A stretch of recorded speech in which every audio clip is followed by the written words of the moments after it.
estudio bíblico y cultural, el ministerio de danza y la danza en el espíritu. El Salmo 150 dice: alabadle con pandero y danza, alabadle con cuerdas y flautas. Y ese salmo termina diciendo: todo lo que respira. Esa es una bendición. Todos los que respiramos, poder alabar al Señor. Amados hermanos, la danza en la iglesia no es un desorden, sino es una expresión legítima de adoración, gozo y libertad espiritual, en cuanto es guiada por el Espíritu Santo y fundamentada en la palabra de Dios. Si algo acá fuera simplemente un baile por bailar o mover las caderas, como dicen allá en el mundo, por moverlas, eso no agrada a Dios. Pero los ademanes y las maneras de ejemplificar, bájenmele un poquito al fondo por favor, las maneras de ejemplificar el asunto de la danza en la iglesia es que tiene que ser fundamentada en la palabra y guiada por el Espíritu Santo. Dígale que está a la par: si algo no es guiado por el Espíritu Santo, no funciona. La danza es una expresión legítima y profundamente bíblica de adoración, de gozo, de celebración espiritual. Desde una perspectiva judeo-cristiana y especialmente dentro del pentecostalismo, sí es válida y es necesaria cuando se ejerce con orden. En reverencia y en espiritualidad hay una clara distinción entre lo carnal y lo espiritual. Yo creo que hoy en día como iglesia uno ya aprendió a saber dónde está lo carnal y dónde está lo espiritual en la iglesia. Amén. Por esa razón quiero llegar a algunos fundamentos bíblicos que me sustentan para poder ejercer hoy este tipo de estudio bíblico. Dentro de ellos podemos ver que en el Antiguo Testamento, en Éxodo capítulo 15 versículos 20 al 21, María y las mujeres danzaron con panderos tras la liberación de Egipto. ¿Recuerda usted esa escena donde después de que se abre el mar, María, la hermana de Moisés, sale cantando: echó a la mar los que le seguían, jinete y caballo, echó a la mar? Y ellos prácticamente proclamaban lo que Dios había hecho. Por esa razón creo que ahí hay una parte fundamental para poder sustentar este estudio bíblico. También eso podemos ver que David danzaba con toda su fuerza delante de Dios, según lo describe el profeta Samuel en el versículo 6 y 2 de su segundo libro. También podemos ver que David menciona en sus salmos algunas maneras de poder invitarnos, que es: alaben su nombre con danza, con pandero y arpa a él canten. Así lo dice en el Salmo 149 versículo 3. También podemos ver que en el salmo que leímos de manera anfitriona, David nos invita a alabarle con pandero y amén, y que cantemos con arpas, con cuerdas, con flautas, porque todo lo que respira tiene que alabar al Señor. Entonces, hermanos, como principios bíblicos basados en estos versículos, puedo decirles que la danza es parte del culto de adoración al Señor.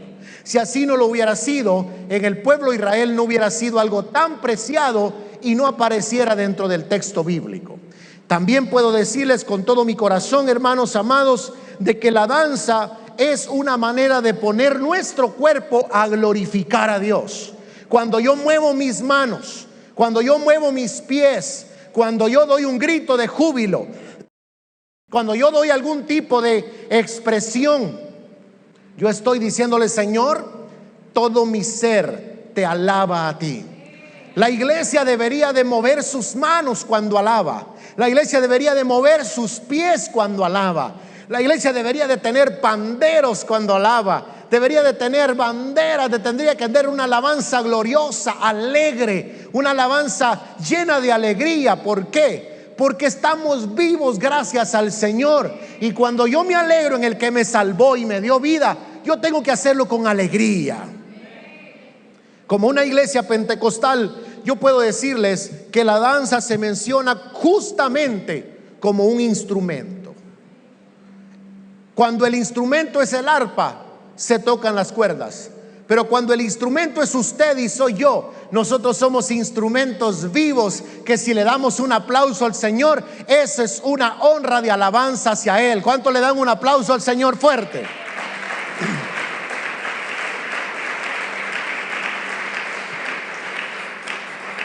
Y qué bonito se siente llegar a una iglesia donde todos cantan, donde todos gritan, donde todos aplauden, donde todos decimos ¿quién vive? Y la iglesia contesta Cristo y a su nombre, y la iglesia contesta gloria, ¿verdad? Una iglesia viva, una iglesia alegre. Hermanos, entonces quiero hacer un poco de énfasis en algunas diferencias, porque algunos están enfocados directamente en el ministerio que nos antecedió. Muy lindo lo que presentamos, pero no se queda todo allí. También necesitamos establecer diferencias entre cuál es el ministerio de danza y cuál es la danza espontánea por el Espíritu Santo. El ministerio de danza es un grupo consagrado. Repitan conmigo, niñas, consagrado. Es un ministerio, diga conmigo, hermanos, consagrado, preparado en coreografía y vestimenta litúrgica. Es por eso que usted ve que nuestras hermanas se preparan con tipos de atuendos que las hagan verse con modestia y pudor, porque es un tipo de instrumento, o ellas están preparadas de una manera acorde al altar que las representa. Amén. Pero la danza espontánea del Espíritu es una reacción bajo la unción del Espíritu Santo.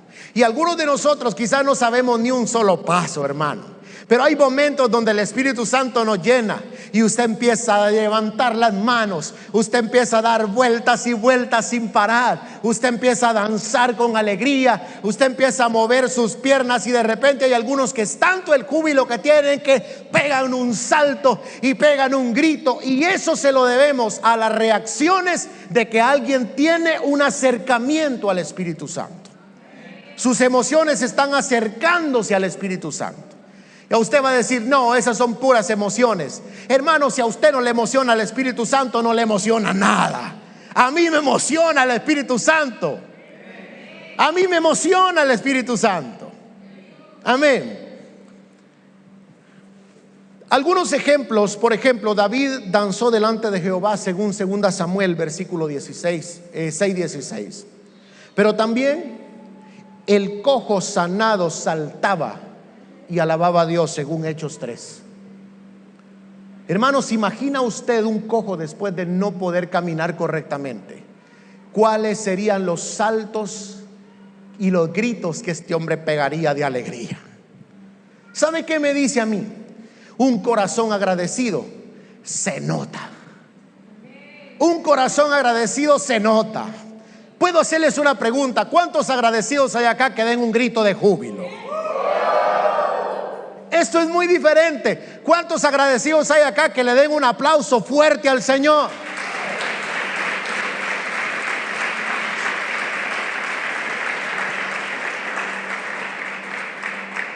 Entonces, para ir amarrando este estudio bíblico, el trasfondo histórico de la danza cristiana es el que a mí me da un poquito más de qué hablar, porque ya aprendimos de que está sustentado. Pero dentro del trasfondo bíblico podemos ver que en el hebreo mashol significa danzar en círculo. ¿Qué significa la danza? Danzar en círculo. En el pueblo hebreo es muy común ver que las personas se toman de los brazos y empiezan a danzar en círculo. De hecho, hay algunos en TikTok que de repente les ha parecido danzas hebreas y danzan en círculo. Viene de ese término. Pero también viene del término rakad, que significa saltar de. ¿Cuántos tienen gozo? ¿Cuántos tienen gozo? Pero también viene del griego, orchomeomai, que significa danzar rítmicamente. Es decir, esto ya es parte de una danza al Señor, si usted no lo sabía. Cuando usted empieza a hacer el modo ventilador, hermanos, que algunos se ponen en la alabanza a hacer esto ya es parte de su danza. Si usted no sabía, esto era pecado antes. Usted tenía que adorar como que era una tabla ceiba. Y mientras más tabla, más santo. Pero ¿cuántos dicen conmigo: yo soy libre para mover mis manos, libre para mover mis pies, libre para mover todo mi ser? Aleluya, gloria a Jesús. En el Antiguo Testamento, la danza era presente en las fiestas y era presente en los cultos. No había una sola fiesta, y cuando hablo de fiesta no hablo de cumpleaños, hermanos. Hablo de las fiestas judías, la fiesta de las primicias, la fiesta de los tabernáculos, y todas las fiestas habían danzas. La gente se alegraba en el Señor, se alegraba porque habían sido liberados de Egipto, se alegraba por lo que Dios había hecho. La gente celebraba a Dios con júbilo y con gozo. Pero en la iglesia primitiva también se ven algunas expresiones. Por ejemplo, en el derramamiento del Espíritu Santo, la gente estaba llena, estaba embriagada, estaba con algunas expresiones festivas. Y también aparecen escritos donde habían expresiones dentro de la Pascua que se reflejaban las danzas. Pero en la Edad Media ocurre algo un poco complicado de entender en la historia. Y es que en la Edad Media se prohíbe la danza por la iglesia. En aquel tiempo, la Iglesia Universal. La Iglesia Universal comenzó a restringir y a suprimir que la iglesia pudiera expresar con movimientos. La iglesia empezó a restringir de una manera porque tenían temor que al ser de una área occidental, que no netamente eran el pueblo hebreo, podrían correr riesgos de caer en sensualidad o escándalo. Entonces la iglesia, en vez de regular la danza, en vez de regular la manera en que la iglesia iba a alegrarse, lo que hacen es prohibirlo. De entrada, prohibirlo. En esa razón, la iglesia también deseaba mantener solemnidad litúrgica.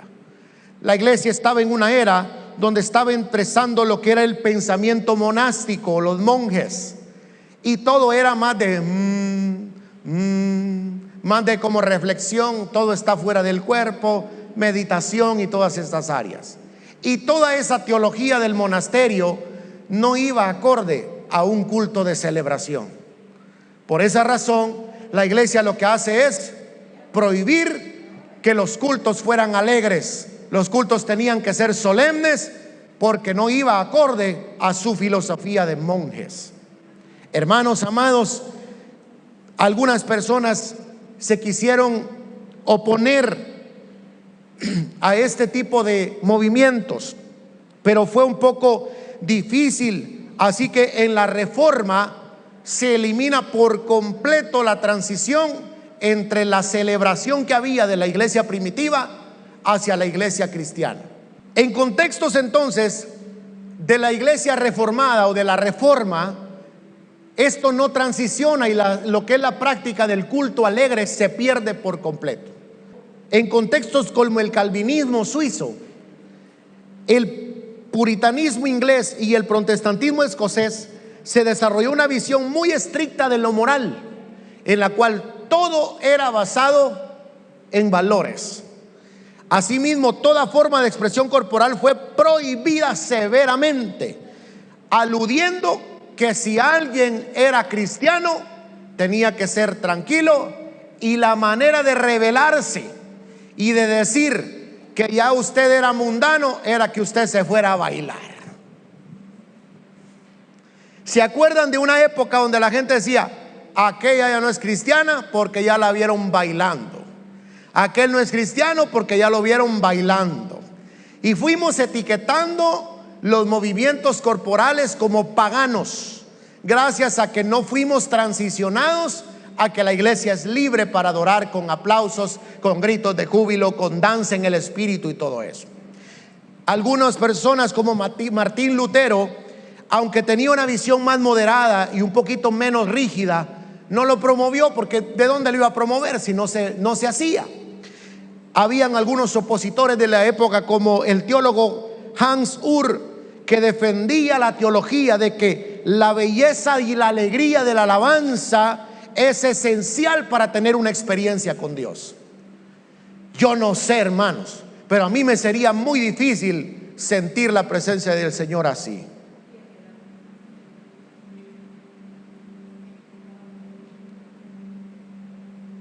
Que ni respiro, ¿verdad? Siento que es hasta antibíblico, porque la palabra del Señor habla de que David, cuando vio el arca entrar, ¿qué hizo? Cuando David se encontró con la presencia de Dios, hermanos, David no pudo quedarse como una tabla de cedro. David danzó en el Espíritu, al punto de que fue criticado por la manera en que él se encontró con la presencia de Dios. Amada iglesia, cuando yo me encuentro con la presencia de Dios, no me puedo quedar tranquilo. Dígale que está a la par: cuando usted se encuentra con la presencia de Dios, no se puede quedar tieso ahí. ¿Cuántos cuando están en la presencia del Señor le dan ganas por lo menos de pegar un grito, hermanos? Ahora voy aquí con el punto. También algunas personas como Richard Rohr o Thomas Merton decían que la excesiva rigidez es antibíblica y es antievangélica. ¿Por qué? Porque desde el punto de vista teológico y simbólico, ellos argumentaban de que cualquiera que haga una fe árida, rígida y desconectada del gozo humano podía interpretarse como una trampa espiritual. Ojo con eso, iglesia amada. En ese sentido, si la iglesia vuelve a una estricta manera de estar en los cultos, puede ser una victoria para el enemigo, buscando que la iglesia sea aburrida y el mundo alegre y atractivo. Con todo el respeto, hermanos, pero una iglesia, para que atraiga jóvenes, tiene que ser dinámica.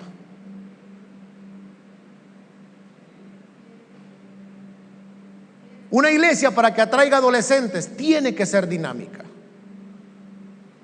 Entonces, aunque empezó como una muestra de santidad el prohibir que la iglesia se moviera y aplaudiera y danzara en el Espíritu, el diablo lo usó para alegrar a su gente desde afuera y que la iglesia se viera como una institución aburrida. Imagínese una iglesia donde yo pidiera quién vive y nadie contestara. ¿De cuántos tienen gozo y nadie respondiera? Ahí no está el Espíritu de Dios, hermanos. Porque donde el Espíritu de Dios está, hay. Entonces, en el año 1000, ¿ya se aburrieron? ¿Paro? Está bueno. Si ni hemos llegado al desenlace, ¿verdad? Ok, en el año 1906 ocurre algo poderoso. Diga conmigo: algo poderoso cambió. En el 1906, guárdese esta fecha, por favor.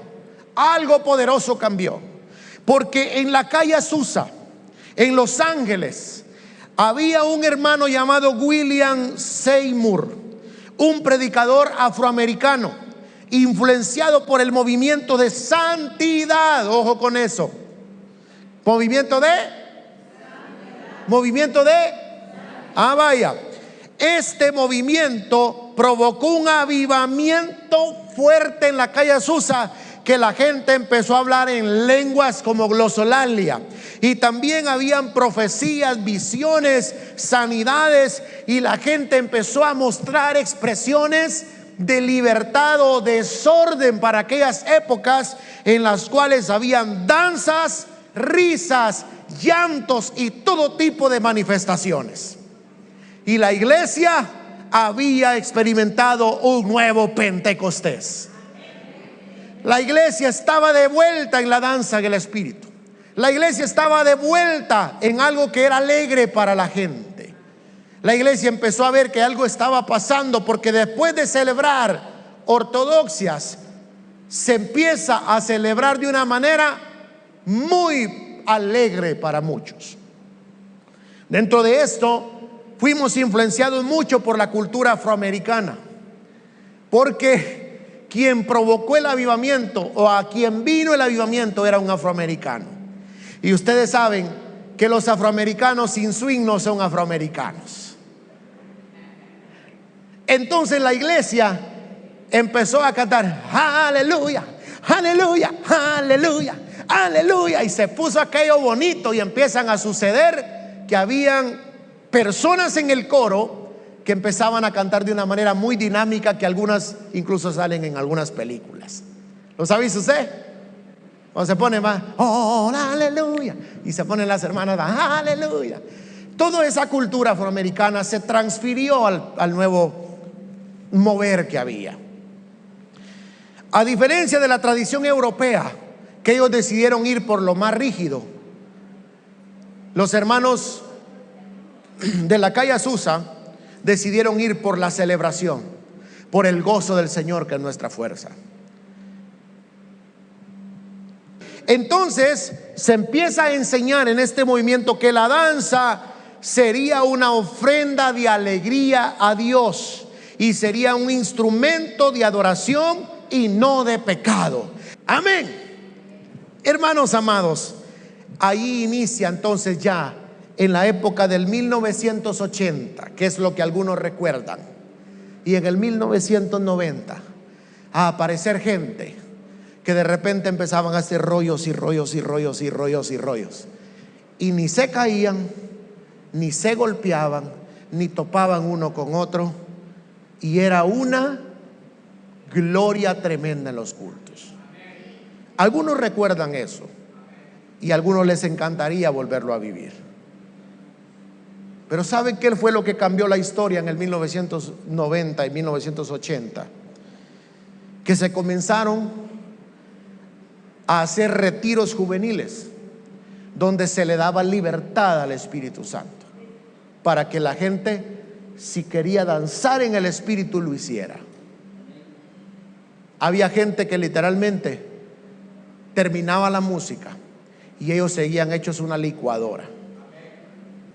Y en ese momento de que se empiezan a hacer retiros juveniles, congresos, ahí nace la famosa palabra congresos, encuentros de oración, la palabra encuentro se empieza a poner de fama, y ahí mismo sale la famosa frase cultos especiales, ¿se acuerdan ustedes?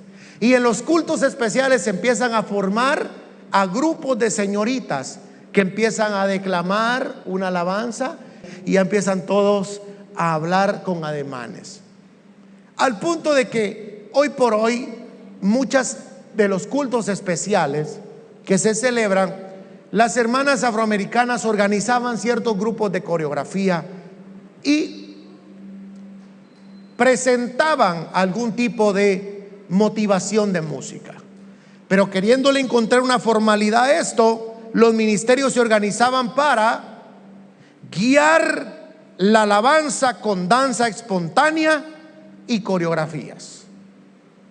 Empiezan a aparecer que los cantantes se organizaban no solamente cantando, sino que también hacían algún tipo de movimiento uniforme. Y algunas hermanas empiezan a usar algún tipo de atuendos diferentes para poder diferenciarse dentro de la liturgia. Asimismo, se presentan danzas litúrgicas de carácter profético y usar vestimentas litúrgicas como vestidos, túnicas y velos. Eso nació dentro del avivamiento de 1980 y 1990. Asimismo, entonces, hermanos, para llegar ya a lo último, los lugares de mayor influencia de los ministerios de danza fueron América Latina, repita conmigo, América Latina, especialmente Brasil, México, Colombia y Perú. Nosotros fuimos muy influenciados de México. Las Filipinas y otros países asiáticos también recibieron ese tipo de influencias. Obviamente África, ¿verdad ustedes? Y la cultura judeo-cristiana se empieza a influenciar. La gente empieza a ver a Israel y empieza a ver prácticas que tenía Israel, dentro de ellos las danzas hebreas. Allí es cuando aparece, que algunos que tienen música clásica no me van a dejar mentir, que aparece el famoso Ron Kenoly, Paul Wilbur y todos aquellos cantantes que usaban frases como en hebreo para poder diferenciar. y la iglesia empiece a adoptar prácticas judeo-cristianas dentro de su liturgia.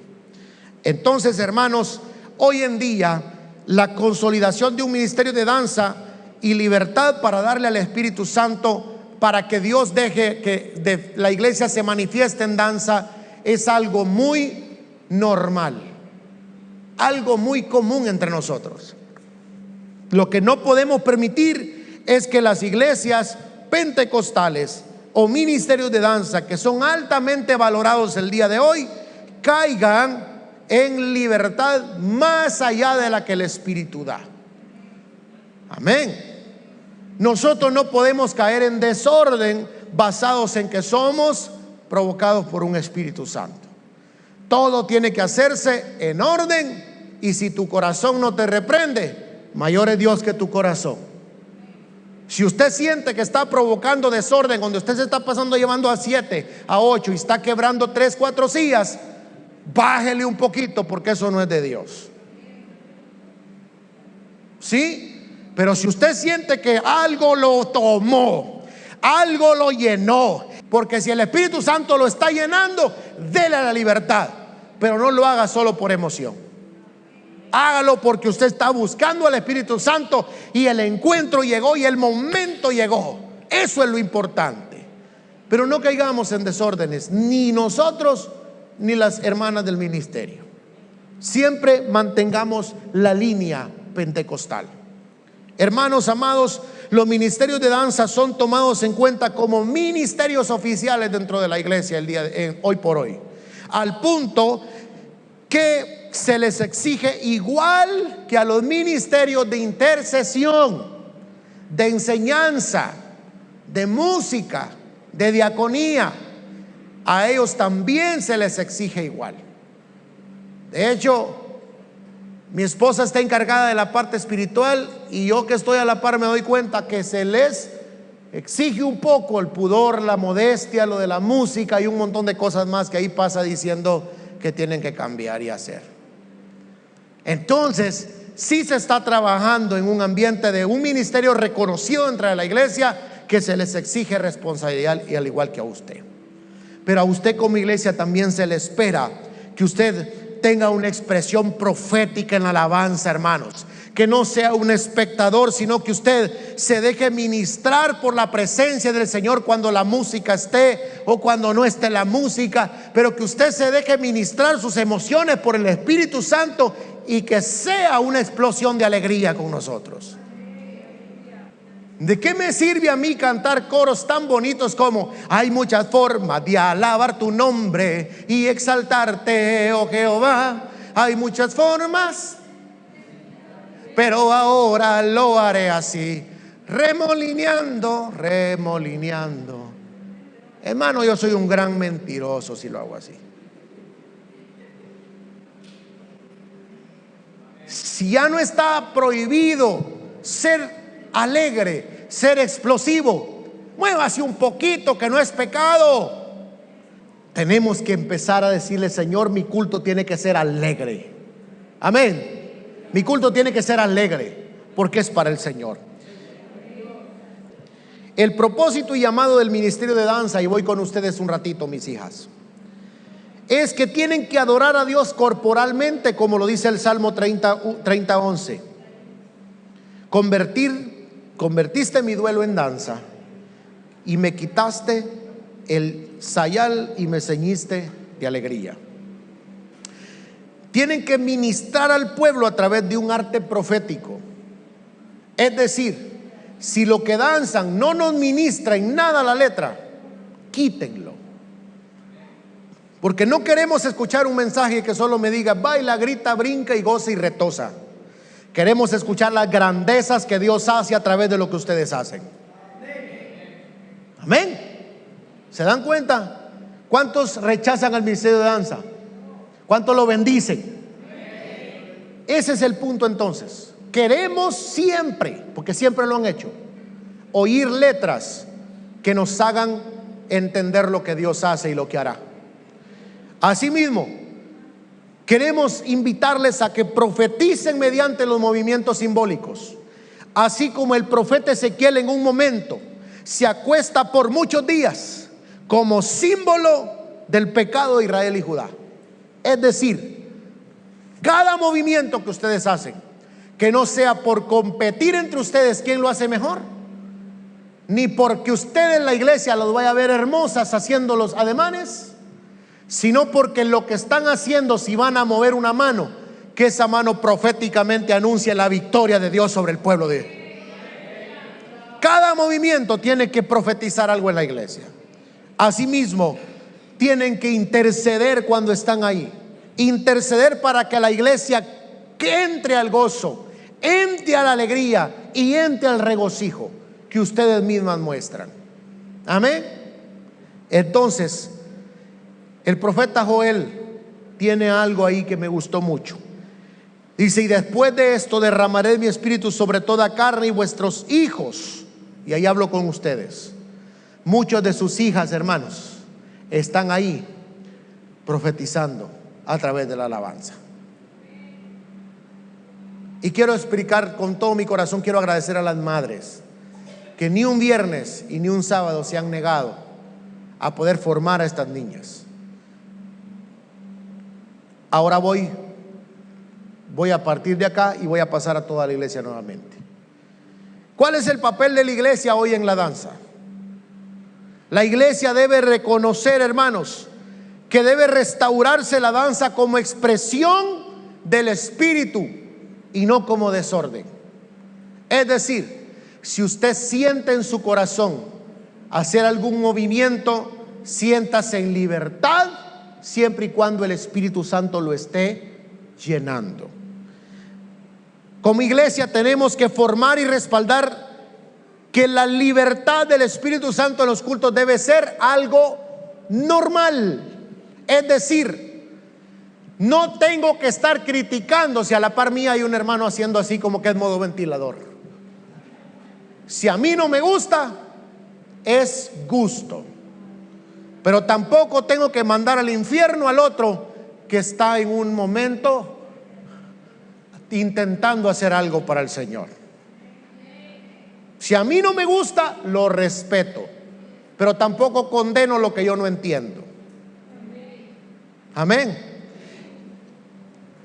La iglesia debe romper con religiosidades que reprimen la adoración en la iglesia, porque el Señor es espíritu, y donde está el espíritu del Señor, ahí hay. Entonces, estad pues firmes en la libertad con que Cristo os hizo libres, y no estéis otra vez sujetos al yugo de esclavitud. Entonces, hermanos, ¿una iglesia sin danza es libre? No siempre.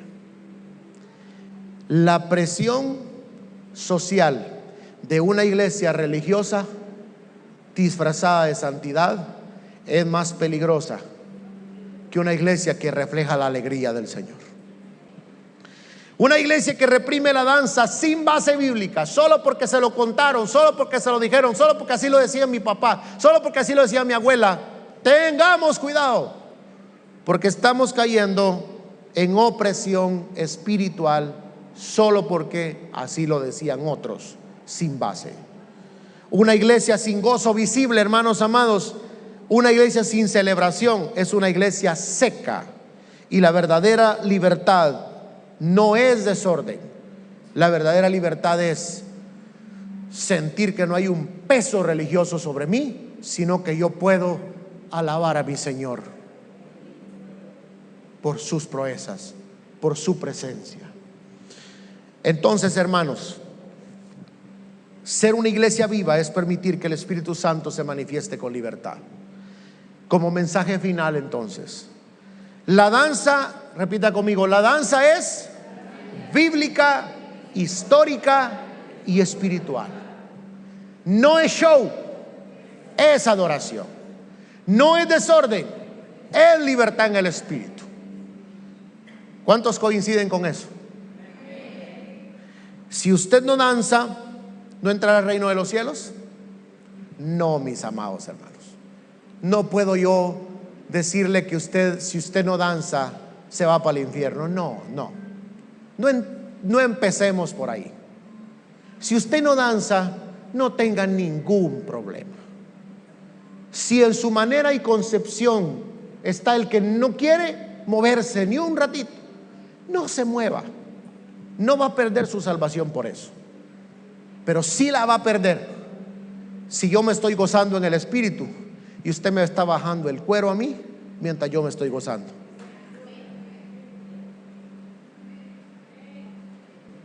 Cada quien responda al Espíritu según sus emociones, según su comunión con Él, según su relación con Él, según su manera de ser con Él. Si a usted no le gusta, no hay problema. No me baje el cuero a mí que me gusta. Y yo también le prometo no juzgarlo a usted que no le gusta, porque ambos tenemos que tener cuidado en eso. ¿Puede decir conmigo la conclusión, por favor? Diga: la danza en la iglesia es bíblica, histórica y espiritual. Como iglesia pentecostal no debemos temer al mover del Espíritu Santo, sino facilitarlo. Ser una iglesia viva es darle libertad al Espíritu para que Él ministre. Esto no excluye al arte, al cuerpo, la danza y el gozo santo. La danza en la iglesia no es desorden, sino una expresión legítima de adoración, gozo y libertad espiritual cuando es guiada por el Espíritu Santo y fundamentada en la palabra de Dios. Ahora usted va a decir: ¿de dónde se sacó toda esa información el hermano Junior? Después de un mes más o menos de estar indagando sobre este tema, esta es la fuente bibliográfica a la que fuimos expuestos para poder analizar punto por punto si íbamos a traer una palabra torcida o pragmáticamente dentro del punto donde nosotros queremos y vemos que la iglesia va a despertar. Amados hermanos, hay alrededor de unas 2, 4, 6, 8 fuentes bibliográficas que fueron consultadas, en la cual cuentan parte de las historias que les consulté o que les transmití. Así que con todo mi corazón le digo: somos una iglesia pentecostal, viva, lavada con la sangre del Cordero, y que danzamos en el Espíritu, y también apreciamos mucho el lenguaje con el que las hermanas nos llevan a la presencia del Señor. Amén.